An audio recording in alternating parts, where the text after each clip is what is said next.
If I woke up without you, I don't know what I would do. Thought I could be single forever till I met you. Isang magandang araw sa ating lahat. Sa biyahe ko papunta rito ay sobrang maulan talaga. Mula talaga Kalapi hanggang Sagbayan, ako na lang kay lakas talaga ng ulan. Pero alam nyo ba nung narating na ako rito sa Carmen, mantakin nyo bang mainit pa sa kumukulong mantika ang kalye o kalsada? Yan, tuloy nabalot ang beauty ko. Di tuloy nakita ang kagandahan ko. Charot! O hindi rin naman. Balot na balot talaga tayo magbiyahe kasi mainit at iwas itim ba. Alam nyo naman exotic tayo.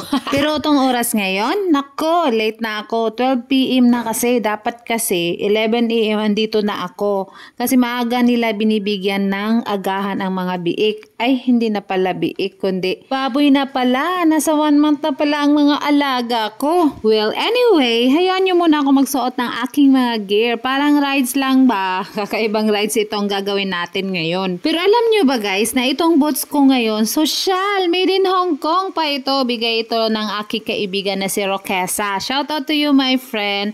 Pang winter boots kasi ito. Ang ganda kaya nito at itsurang matibay talaga. Ang lakas makasexy ba? Kaso di lang sexy ang nagsuot. Pero dadako na talaga tayo sa serious matter. Ipapakita ko lang sa inyo ang sitwasyon ng aming babuyan dito. Kasi kakaiba talaga ang source ng tubig namin dito. Di tulad ng ibang mga backyard farming na may LGU sila na source ng tubig. Yung bagang nasa gripo na ang tubig, madali gamitin. Ayan, nandito na ako sa aking kulungan. Ay, kawawa ang aking mga biik. Wala pa yang ligo, ha? Saglit lang, guys. Ay, naku, mag-iigib pa ako ng tubig kasi mag-iigib dito sa may doon. Basta, samahan niyo ako. Wait. Kuha muna tayo ng ano. Ayan. Ito pala. Iigib ako dito. Marami namang tubig dito, eh. Aray. Ha! Tingnan nyo. Ay, ang sarap niyan. Ayan o. Dami bunga. Mamaya ka sa akin. Dito muna, igib muna tayo ng tubig. Dito kami kumukuha ng ano, pang linis doon. Tsaka mamaya bibili ako ng chlorine, saka saglit lang is talaga. Mag-aano muna ako.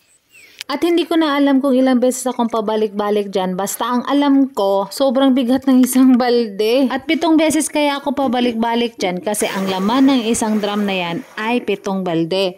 Nauman ako kaw. Pakanuunsan ako sila una guys. Wait lang ha. Okay. Mana ako ana. Ang pagkaon ng isa ka inang ani. Sarap lang gano'n na balde. 1 month naman sila. Ito nga sa una. Ay, lisod ko. Ako nang i-arrange ron. Lisod ko. Ano? Kanon sa nako una ni sila. Bago na ni sila. Kung ano. Banwasan. Okay, late na ko eh. Alas 12 na eh. At ngayon lang ako narating kaya kasi ang dami natin ginagawa sa buhay. Ayan, pakain mo muna ako ha, saglit ha. Oh, kalahati muna. At ito pala ang ginagamit kong panligo ng aking mga alaga. Na-order ko lang ito sa online, portable washer na pang-washing ng motor ko sana. Pero ginamit ko na lang dito para di masyadong mahirap magligo ng mga baboy.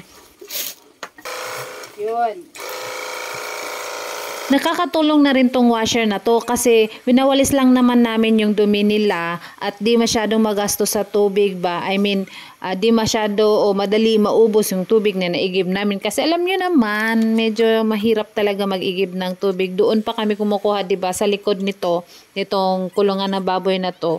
May irrigation kasi dyan. Galing sa sapa yan. Kaya yan yung ginagamit namin. Pero kapag nalobat na talaga yung washer, ito, hinahagisan ko na lang sila ng tubig. Pero ang hirap nito, mabilis maubos ang tubig. Kaya sa maniwala kayo sa hindi.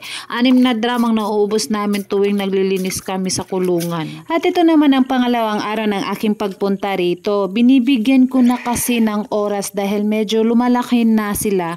At medyo nahihirapan na rin sila lolo mag-alaga. Dahil nga rin, nag-iigib pa nga ng tubig. Kaya ito ang dahilan kung bakit araw-araw na akong nandito kahit magbabiyahe pa ako ng 1 oras bago makarating rito. Sobrang hirap.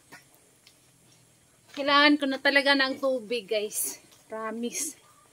Yung may makina ba? Kukuha na ako dito sa aming fish pan. Fish pan. Mamaya bibili ako ng machine. Kasi nahihirapan ako ganito eh. O diba, dumaan pa ako sa camera para magsalita, nako na lang. Pero guys, kahapon, nakausap ko si Nanay Arsing, anak ni Lolo, na para raw din na kami mahirapan, bumili raw ako ng makina, nahihigop doon sa tubig, galing sa may fish pan, papunta dito sa kulungan. At sabi ko naman, iisipin ko pa, pero parang di ko na maisip, ayata, napapagod na ako kaya niyan. Kaya ito talaga ang pinakamahirap sa pag-aalaga, yung kulang ka ng tubig. Kakainin pa yung paa ko, guys. Ay, naka.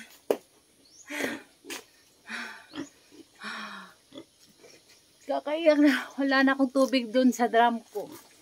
At kailangan ko na rin mag-give. Grabe.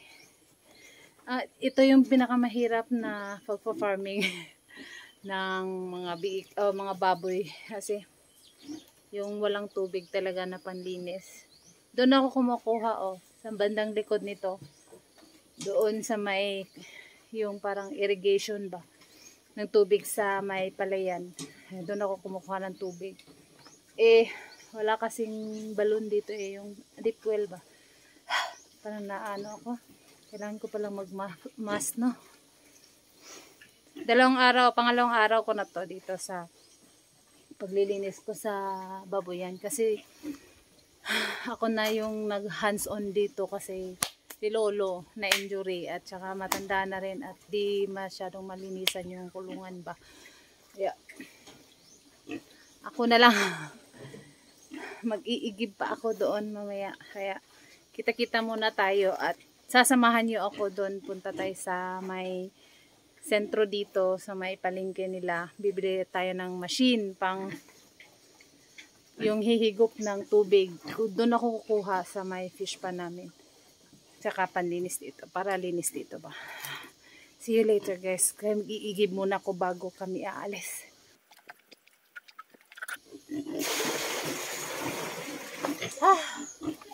Doon pa.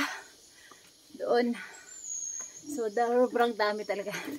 Kailangan talaga magtsatsaga.